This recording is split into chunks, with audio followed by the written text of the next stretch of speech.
Good evening and welcome to Awakening Wednesday. It's interesting that tonight's journey would be the journey of peace. And I'm having the opportunity to stay in a peaceful breath in the midst of chaos, in the midst of technical difficulties happening tonight. So know if there's some strange things that happen, we're just having a little technical bumps in the road tonight. But breathe with me and know, as we breathe and know the truth. I breathe and know the truth for me. I breathe and know the truth for you. We breathe and know the truth for all. We breathe and know the truth. I breathe and know the truth for me. We breathe and know the truth for you. We breathe and know the truth for all. We breathe and know the truth. I breathe and know the truth for me. I breathe and know the truth for you. We breathe and know the truth for all. We breathe and know the truth. So in this very breath right now, let us just take this moment and take a breath. Breathing in and letting it go. Breathing in the breath of God, letting out any chaos, anxiety, letting the day go. This divine breath is always with us. Feeling the presence and spirit, Yahweh, it is in the breath. So breathe with me in this moment wherever you are. If you're looking at something that distracts you, just take a moment and close your eyes and breathe in this moment as we send this divine breath out around our entire universe. We send the divine breath of God knowing that all is well, that right here and right now, everything is unfolding in perfect and divine order. The yin and the yang absolutely are unfolding in perfect harmony. So we align our mind with the breath of God.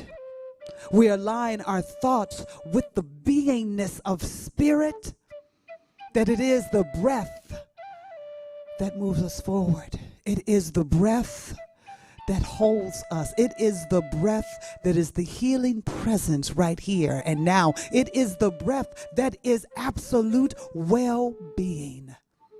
The breath of God is the truth.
As I search deep inside, let my conscience be my guide, and the answers are sure to come.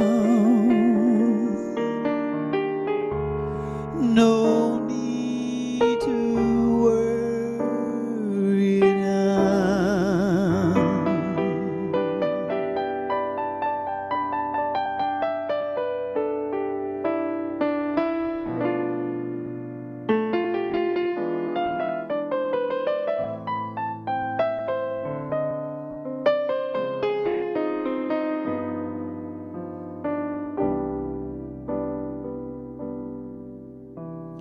When I look deep within, I recognize that God is within, and all of the work is done.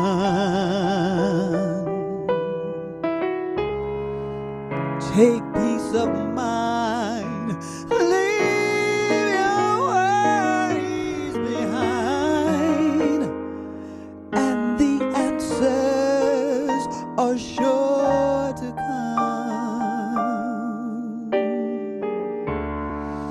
Peace is for everyone.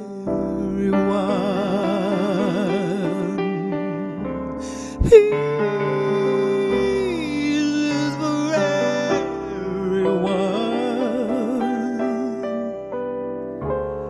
Peace is for everyone.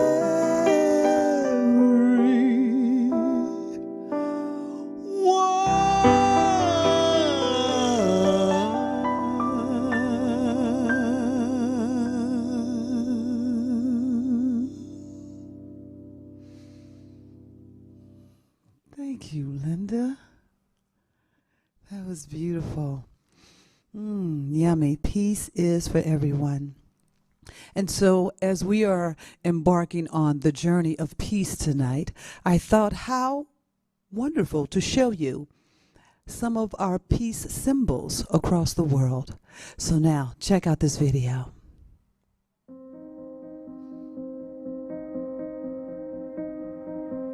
Welcome to our journey of peace. It is estimated that in only 8% of recorded history have humans been entirely free of conflict. Yet the concept of war and aggression, as we know and understand, could not have existed without us having first conceptualized peace. As we welcome in some of the wonderful symbols of peace around the world, we look at the olive branch. From the Greek and Romans, in much of the Mediterranean world, particularly centered around the Greek and Romans culture, the olive branch was seen as a symbol of peace and victory. Then we move to the Christians, who chose the dove. Today, the dove is easily one of the most widely recognized symbols of peace. However, its original association was actually with that of war. Being a symbol in ancient Ishtar, the goddess of war, love, and political power. White poppy, Commonwealth realms. In the UK and the rest of the Commonwealth, the white poppy, alongside its red counterpart, is frequently worn during Remembrance Day and other war memorial events. It has its origin in the 1930s in the UK, where in the midst of widespread fear of an impending war in Europe, they were distributed as a more pacifist alternative to the red poppy, a form of a pledge to peace that war must not happen again. Rainbow flag, the rainbow flag. Now,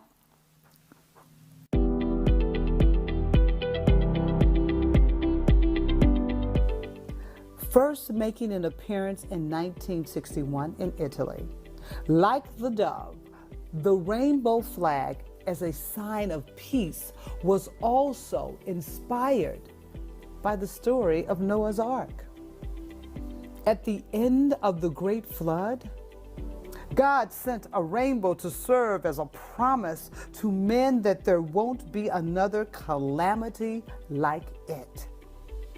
In a similar context, the rainbow flag serves as a promise towards the end of conflict between men, a symbol of struggle in the pursuit of everlasting peace.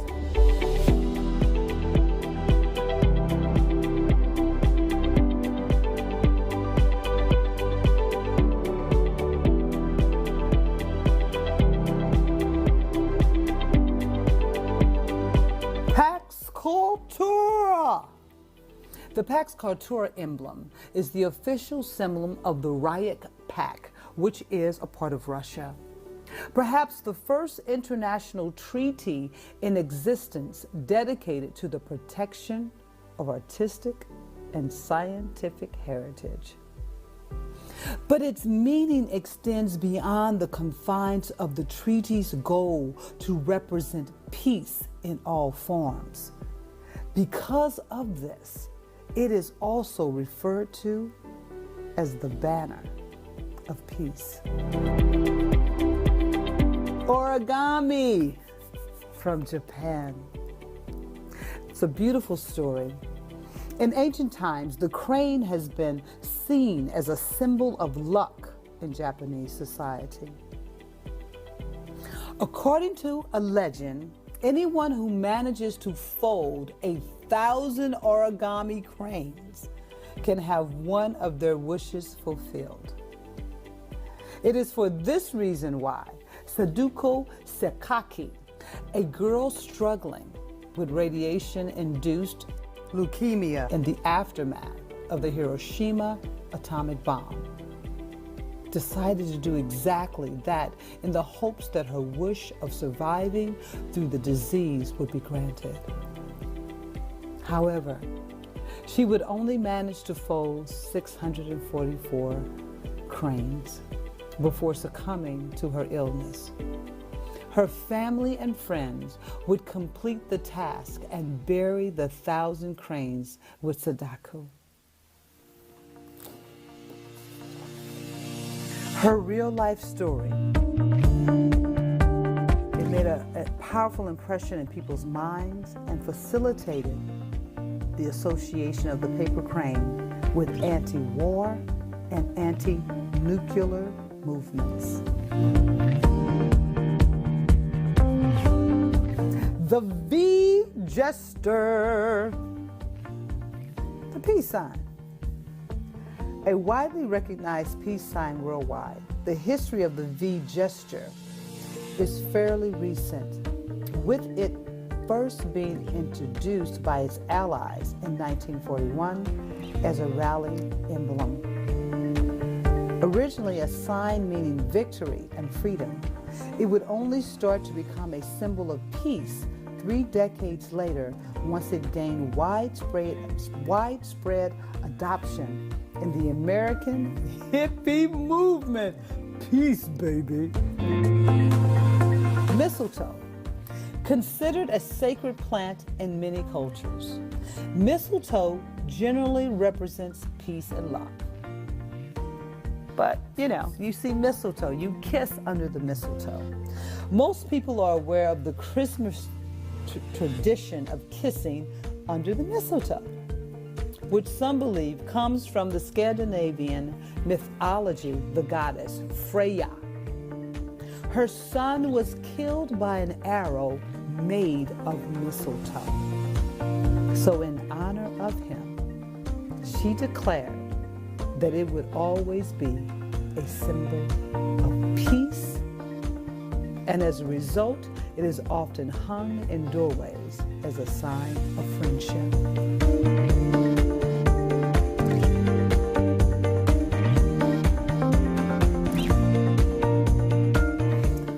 And then the actual peace sign, the official peace sign, a symbol of today's society. This sign has its origin in the anti-nuclear movement that emerged in Britain in the late 50s, nuclear program. A few years later, it would be adopted across the Atlantic in the United States by the anti-war activists opposing the country's intervention into Vietnam. These are not all of the world's peace symbols, just some.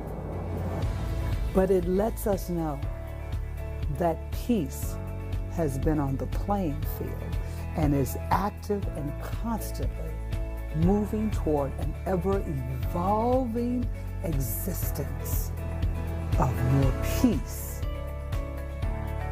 more love, more joy than anything else.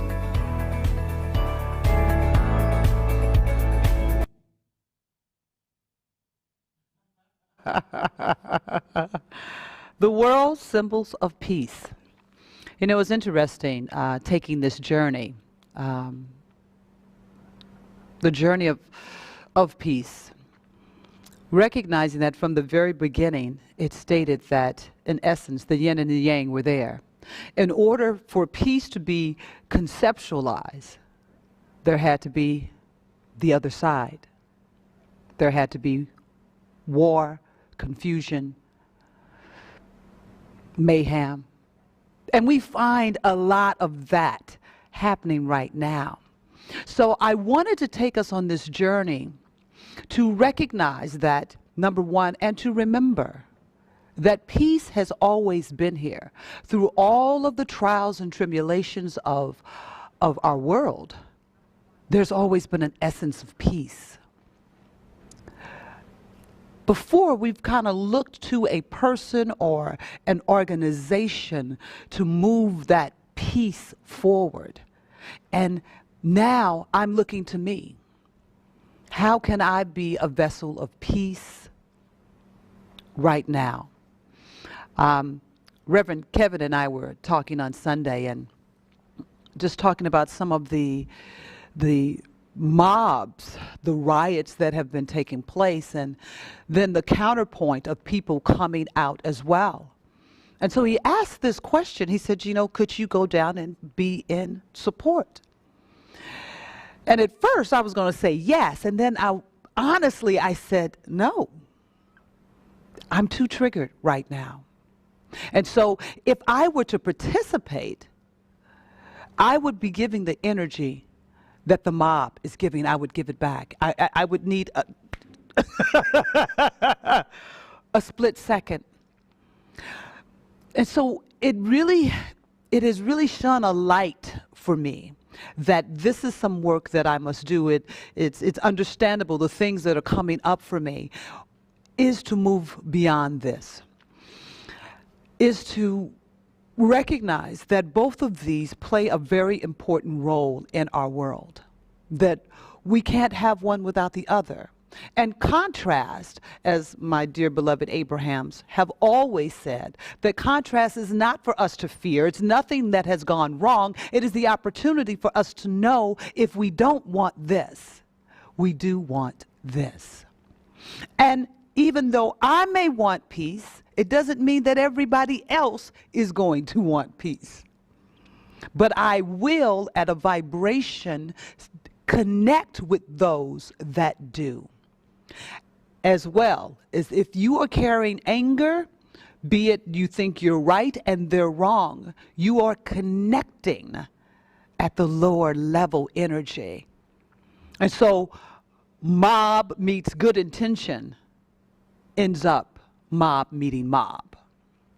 So I thought I would discuss some of the great peace, nonviolent leaders of our path. Some I know well, some I don't. But I found that the first symbol that I want to show you, the yin and the yang. Now, what's interesting about this, and my very first CD is actually made with the yin and the yang on there. And so, the yin and the yang, it says, the dance between darkness and light will always remain. The stars and the moon will always need the darkness to be seen. The darkness will just not be worth having without the moon and the stars. It's beautiful. We don't think of it as conflict when you look up into the beautiful sky, that you see this mass of darkness and these twinkling lights that are coming out at you. You don't see that it's two opposites creating a moment. We see that as being this magnificent, amazing galaxy.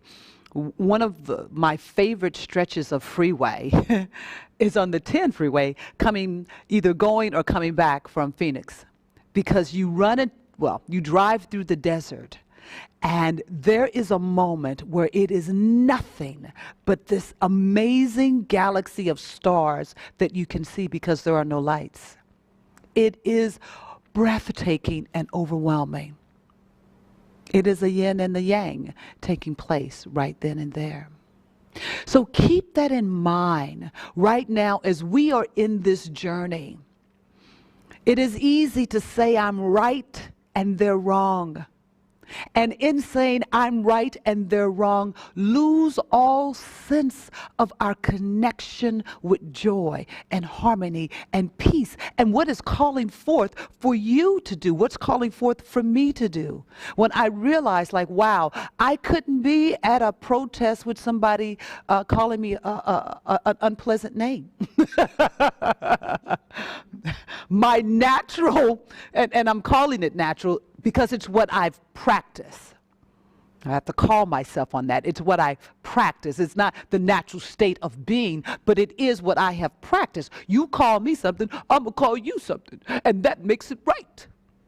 It does not. I saw this video on this kid that was 15 years old, and he was invited to a swim party. And when he gets there, this woman approaches him. And she's saying just nasty obscenities to this young man. And he says, okay. She's yelling at him. Then she hits him. And she tells him to leave. He said, yes, ma'am. He never, ever assaulted her, cussed at her. Now, this was a white and black situation. He did film it, so that's what we were seeing. And I immediately said, I would have said, ooba, ooba, ooba, ooba. He's 15 years old. And when the reporter asked, why didn't he say something? He said, because I'm disciplined. I was like, wow. At 15. Discipline to know that fighting fire with fire only begets fire. Now, of course, away from the scene, I get it, I know. But it's what you do when you're in the moment. And this young man had practiced discipline to a point where he was able, and he was very courteous. I thought, good Lord. He didn't jerk, he didn't bristle up at her, he did nothing but leave. And respectfully, he left. What a beautiful understanding. And now, hear this. He and his family, they went after this woman legally. He didn't lie down. He didn't say, oh, forget about it. No, he called her on it. And when the reporter asked, well, why did you film it? And he said, because I didn't want her to say that it happened the other way. Powerful. That's a beautiful example of the yin and the yang, of love and hate, of fear and presence happening in the moment. Happening in the moment. And so some of the teachers that I'm going to share with you, in order to be a presence of nonviolence, you have to practice this. This is not something you just wake up tomorrow morning and go, hey, I'm a nonviolent person, until your trigger gets hit. Because the work that they've done and the work that's calling for us to do, we have to rise up to a higher level. I have to rise up to a higher level. It's not for someone else to do. It's for me to do. And so, our first person, Nelson Mandela. What a beautiful smile. One of the famous quotes by Nelson Mandela: education is the most powerful weapon which you can use to change the world. Education, knowledge, awareness. You know, this has been so powerful for me to understand that if I am not prepared within my mind, within my spirit, then I will not be of service when I'm called on the front line. I will add to, I will keep the old. The other day I was cycling. I was in a spin class. And I haven't done spin in a very, very long time. Very, very long time. And so my body was like, oh, this is painful. I don't want to do it. And I thought, it's uncomfortable because I've gotten comfortable with not working out. We get comfortable with being all right with anger, with expressing our anger, and we justify it saying, well, they assaulted me, so I can assault them. And I'm not saying if somebody physically comes at you, of course you have to protect yourself. But when you're sitting at home and you're looking at TV and you're seeing the mobs and things that are happening, and your heart and your vibration and possibly the words that are coming out of your mouth have nothing to do with God. And you say, I'm justified because they're wrong. That's practicing what we already know. Nelson Mandela, I love this quote. He said, if you want to make peace with your enemy, you have to work with your enemy. Then he becomes your partner. I mean, I know most of you know the story of Nelson Mandela being in jail for over, I think, 28 years. To reach a point of such peace within, wrongfully incarcerated.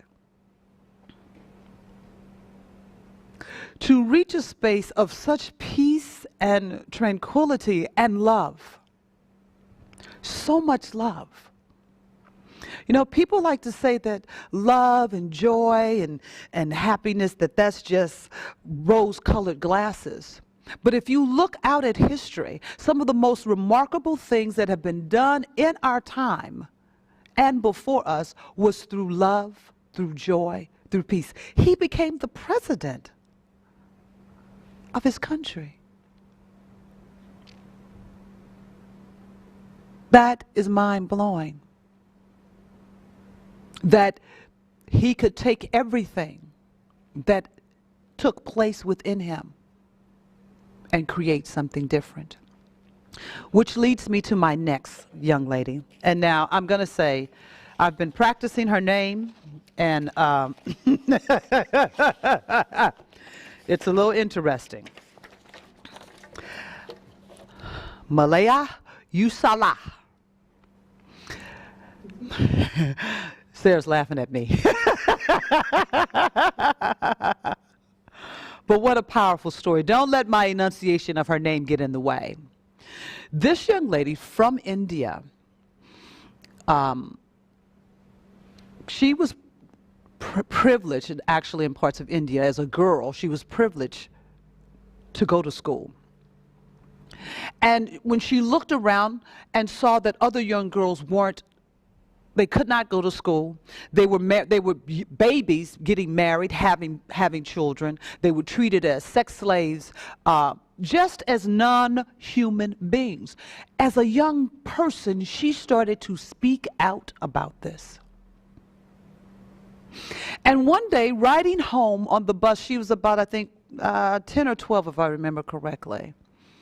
She's riding home on a school bus. She's a young student riding home on her school bus. A man gets on the bus and asks, "Who's Malaya?" And she says, "I am." And he shoots her in the face. She would go through just extensive medical work after that. But I love one of the things that she has said. Her family moved out of India and to, I'm sorry, I don't remember where, but they moved. And when she came back to and was coming back into her own, she said to her father, "I can use this as a reason not to live, or I can use this as an opportunity to help others." I got chills just now. She was one of the youngest Nobel Peace Prize, and I think it was in 2014. She said, "I tell my story not because it is unique, but because it is not. It is the story of many girls in my country and around the world."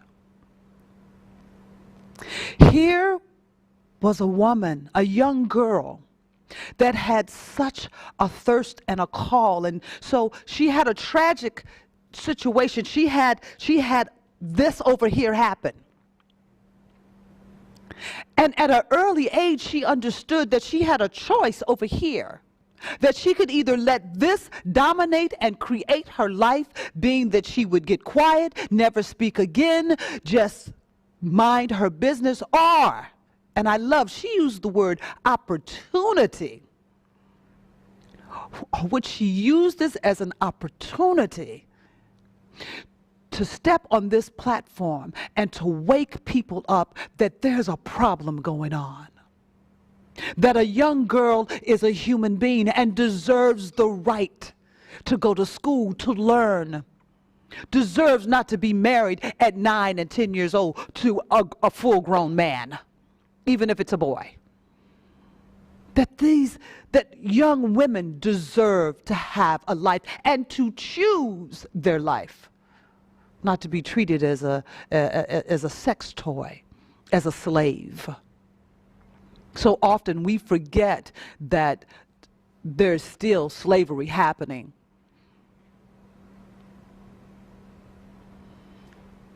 With young women all over this world, with young people. I thought, wow, that's the yin and the yang. That is being aware of your power and understanding that you don't have to strike with violence to have power. These amazing people that I'm talking about, they struck with peace. You want to say that peace is not powerful enough? It's not more powerful than the gun?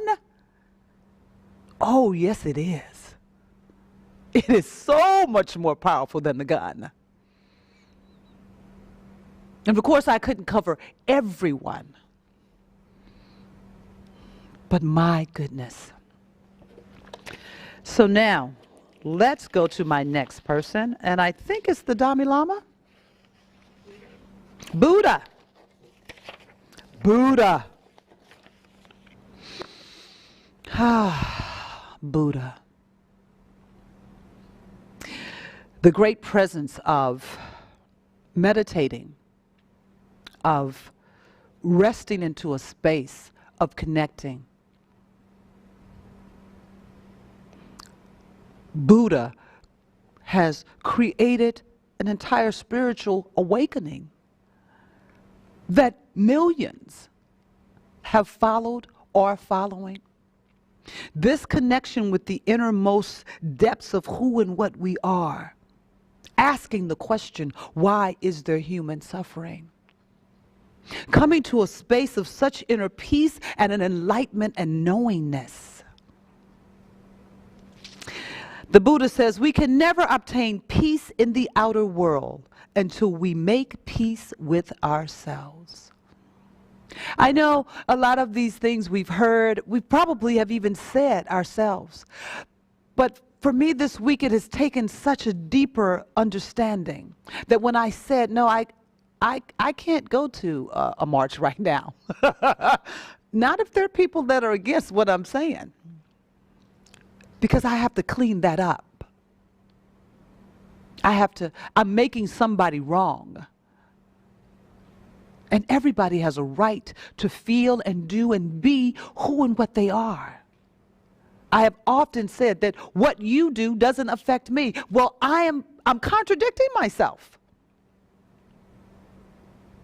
Because I'm saying because of you, I can't have peace. It is an opportunity to change. Inner peace begins the moment you choose not to allow another person or event to control your emotions. We have avatars, leaders, people that have practiced peace in such a way that they have released all worldly thoughts, that they have disconnected from the world of effects and gone within and trust a greater awareness of who and what we are. It's so beautiful when you step back and look that you have the same capabilities. It's within you. It's within me.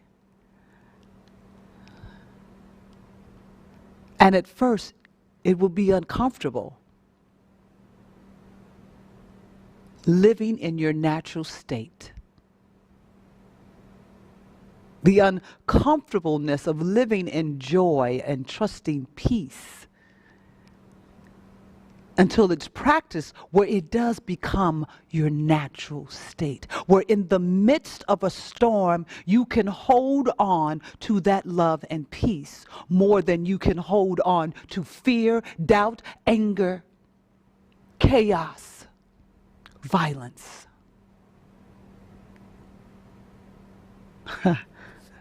Powerful. The Dalai Lama.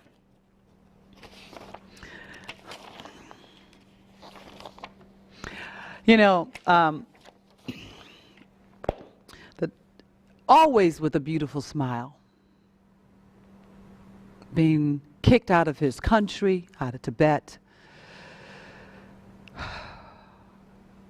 Anchoring this truth of peace, his life's work. It is very rare or almost impossible that an event can be negative from all points of view. You know, in order to get to that awareness of consciousness, to recognize this divine power, it is very rare or almost impossible that an event can be negative from all points of view. The yin and the yang. Share your knowledge. It is a way to achieve immortality. I believe we are eternal. I believe I am eternal. Happiness is not something ready-made. It comes from your own actions. We are called today to rise. To rise. Choose to be optimistic. It just feels better. I love it. A disciplined mind leads to happiness, and an undisciplined mind leads to suffering. I love that. Because everything's taking place within here. And when we are comfortable in chaos, in judgment, moving out of that becomes uncomfortable, moving into joy. And the world says, joy's not enough to take care of you. Joy, you know, I have friends, joy won't pay your bills, Gino. Joy won't pay your bills.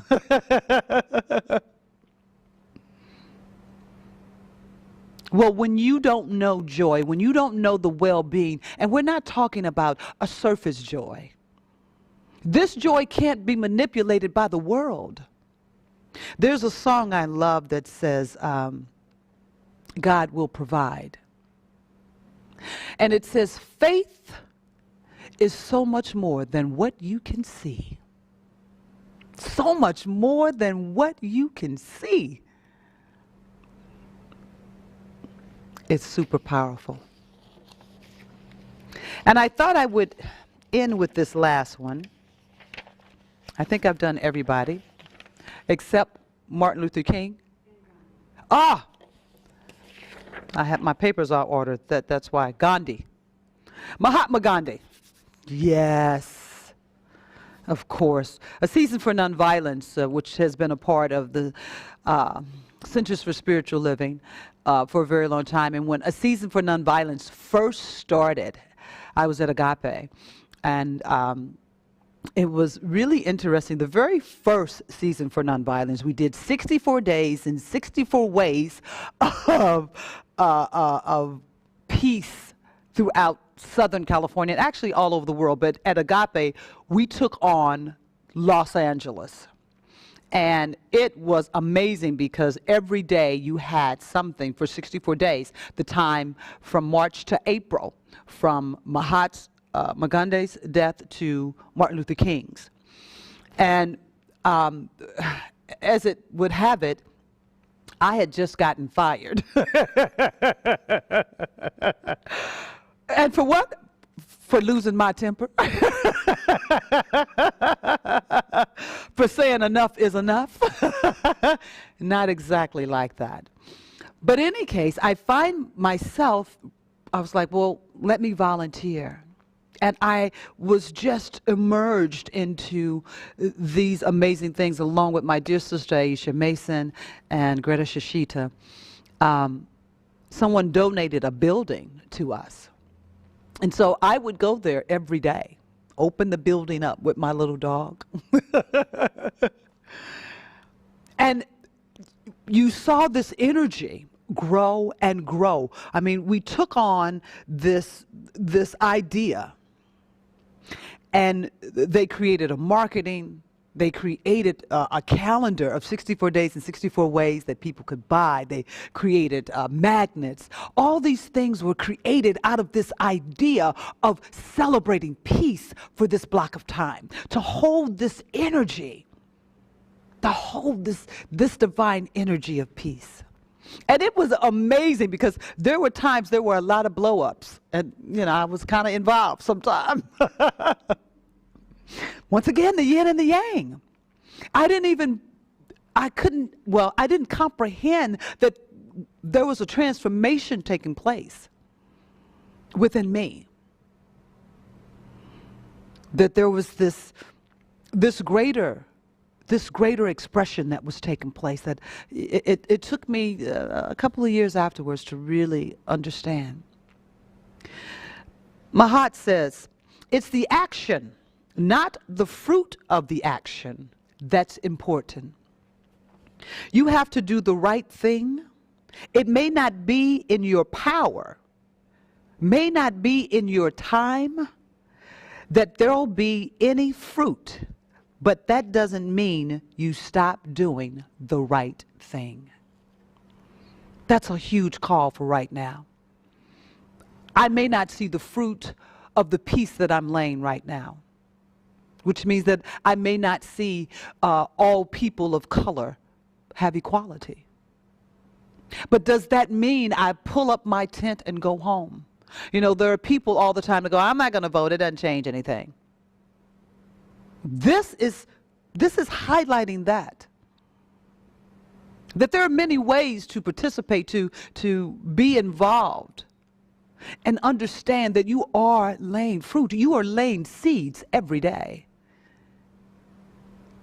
And we have to decide constantly, what seeds will I lay today? So last but not least, as we are getting ready to celebrate Martin Luther King Jr., you know, can you put up the Gandhi statue for me? Yes, I just wanted to mention that both Mahatma Gandhi and Martin Luther King immortalized with statues to remind, for me, they remind me of what one person can do that's committed. Committed not to the world, but committed to a presence of spirit. Martin Luther King Jr.,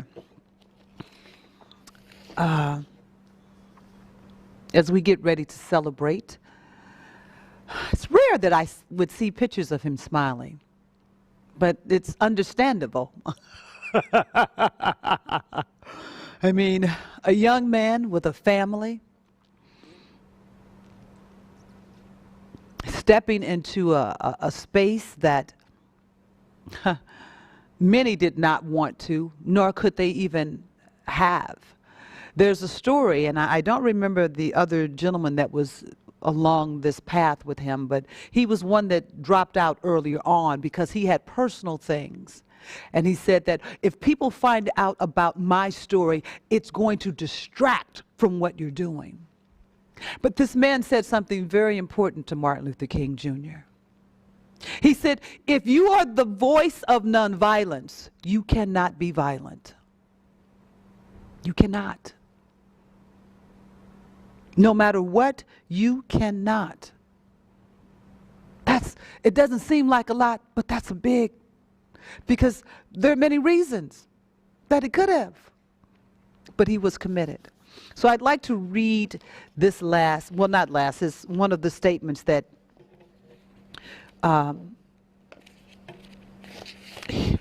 he wrote. I want to get the whole thing here. Here we go. As we celebrate, wherever you are, I know we can't get together physically. Light a candle. Speak his name. Celebrate this consciousness of peace. And remember that we are continually on the journey of peace. And that chaos is not wrong. It's giving us an opportunity to know what we would like to choose. And we're in that right now. You get to choose where your focus will be. Martin Luther King Jr. says, now the question that we face this evening is this. In the light of the fact that the oppressed people of the world are rising up against their oppressor, in the light of the fact that the American Negro is rising up against his oppression, the question is this: how will the struggle for justice be waged? And I think that is one of the most important questions confronting our generation. As we move to make justice a reality on the international scale, as we move to make justice a reality in this nation, how will the struggle be waged? It seems to me that there are two possible answers to this question. One is the use of all prevalent method of physical violence. And it is true that man throughout history has sought to achieve justice through violence. And we all know the danger of this method. It seems to create many more social problems than it solves. And it seems to me that in the struggle for justice, that this method is ultimately futile. If the Negro succumbs to the temptation of using violence in his struggle for justice, unborn generations will be the recipient of a long and desolate life of bitterness, and his chief legacy to the future will be an endless reign of meaningless chaos. And there is still a voice crying into the vista of time, saying that to every potential, Peter, put up your sword. And history is loaded with the bleached bones of nations and communities that fail to follow this command. Let us take this journey with peace. Peace in our mind, in our spirit, and in our world. Peace and blessings.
I breathe and know the truth for me.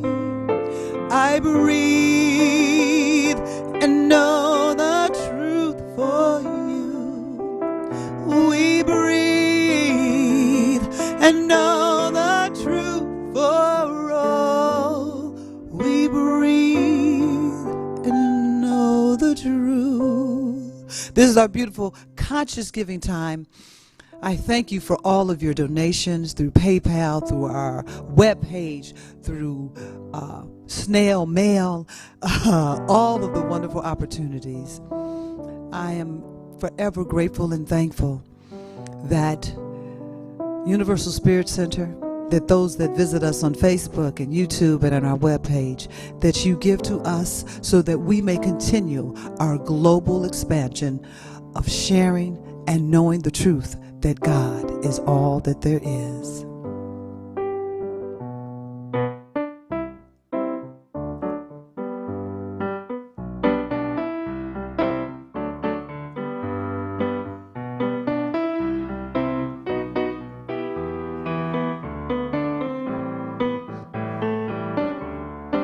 I see love, I see peace, I see the beauty surrounding me.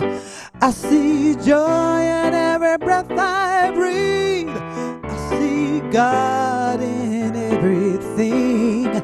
I feel love, I feel peace, I feel the beauty surrounding me. I feel love in every breath I breathe. I feel God in everything. Thank you so much for joining us here tonight on Awakening Wednesday. I have to give so much love to Sarah Adams. That thank you for being here. This baby's doing triple duty.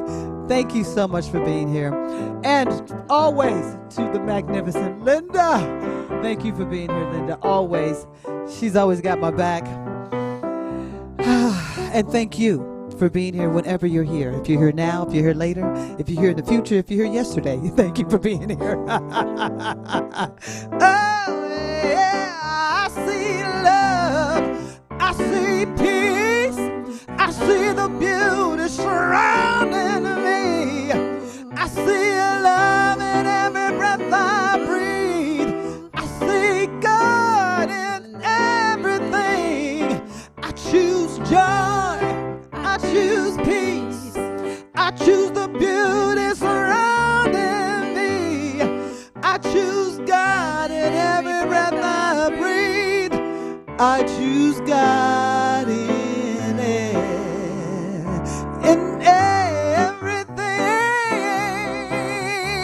Yeah. God in everything. God in everything. Yeah. Oh, yeah. God is everywhere. Everywhere. Everything. God is everywhere. God is everywhere. And everything.